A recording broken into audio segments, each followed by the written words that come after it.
La joie et les bonnes vibrations ont dynamisé les membres et sympathisants de Fiat Porto Novo qui se sont réunis ce mercredi 12 juillet 2024 à la clinique de la santé et du bien-être dirigée par le coach Gustave Tolomé, commissaire de police.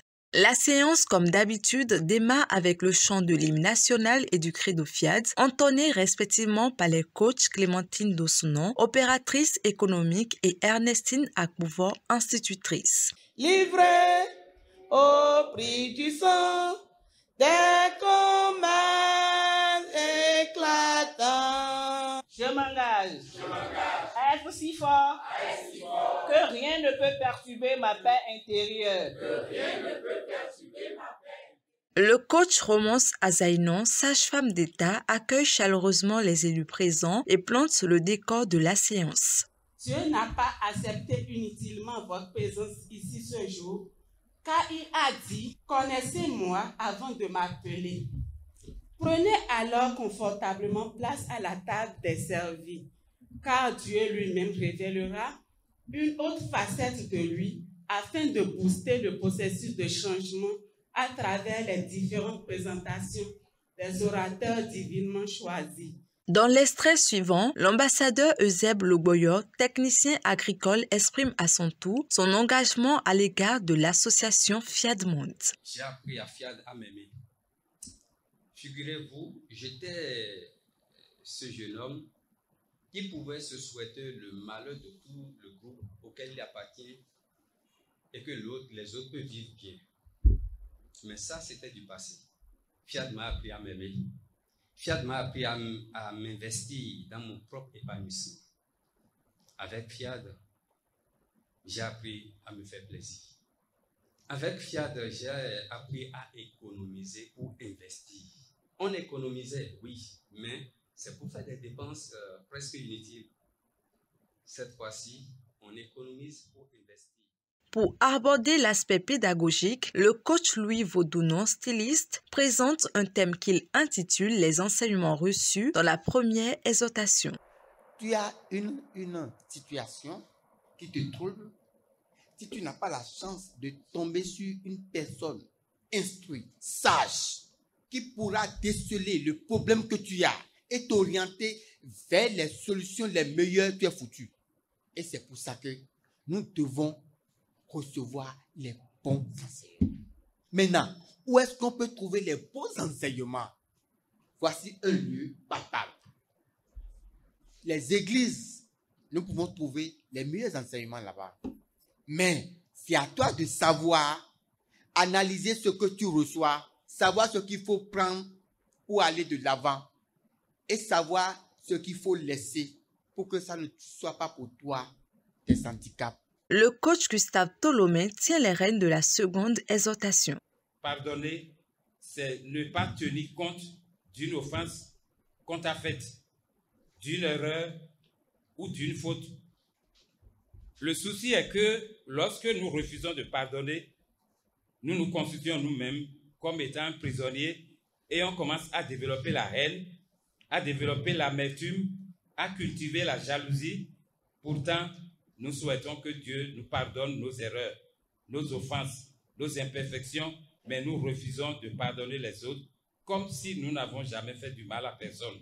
Quand tu décides de pardonner, tu le fais d'abord pour toi-même. Tu le fais pour avoir la paix. Pardonnons pour que le Tout-Puissant puisse à son tour nous pardonner. Cet enseignement laisse place au coach Emmanuel Dejinou, administrateur de projet, pour clarifier le thème central de cette rencontre intitulée « Les erreurs des pasteurs ». Le pasteur, le prêtre ou l'imam sont des conducteurs de la parole de Dieu. Ils sont chargés d'orienter le peuple de Dieu. Lorsqu'on passe à côté de ce qu'on doit faire pour être en harmonie avec Dieu, on parle d'erreur, mais pas de faute. La première erreur des hommes dits de Dieu, c'est le non-respect du triangle didactique de Dieu. Les pasteurs, prêtres ou imams ont pensé que Dieu va leur parler et ils se chargeront à leur tour de parler aux fidèles. Or, sur le triangle didactique de Dieu, dit étant sommé, le pasteur et les fidèles doivent développer une relation avec Dieu. La responsabilité du pasteur est de faire en sorte que le peuple de Dieu, c'est-à-dire les fidèles, s'intéressent à Dieu. La deuxième erreur, c'est la compréhension biaisée donnée à la religion.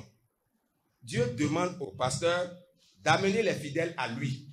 Mais sa dénomination, sa religion, lui demande d'amener les fidèles à obéir aux choix faits par chaque religion, à obéir aux prescriptions de l'Église. Chers amis du bonheur parfait, nous avons la capacité d'échanger directement avec Dieu. Cherchons toujours à obéir à Dieu, notre être intérieur, que de chercher à obéir à l'homme d'église, à la religion, avec des interdits à n'en point finir. Suite au décryptage de ce thème, le coach Boniface Awang-Bignon, instituteur, invite tous les participants à faire preuve de générosité. L'heure a sonné pour tout chacun de faire un examen de conscience par rapport à tout ce que nous avons entendu tout à l'heure. Dans ces enveloppes-là, il faut peut-être que le cœur nous en parle. Et tel que nous serons, telle sera la récolte. Vous mettez un grain de maïs, vous savez ce que ça va donner. Ceux qui l'ont fait avec le cœur, ils peuvent vous en témoigner. Pour que l'assistance vibre à la bonne fréquence, le coach Augustin Idjo, entrepreneur, guide la programmation des paroles transformatrices. Je reconnais Dieu, pas uniquement Dieu, comme ma puissance, ma source et mon soutien. Je renonce à mes mauvaises habitudes. Dans cette ambiance conviviale, nos participants ont profité du cocktail.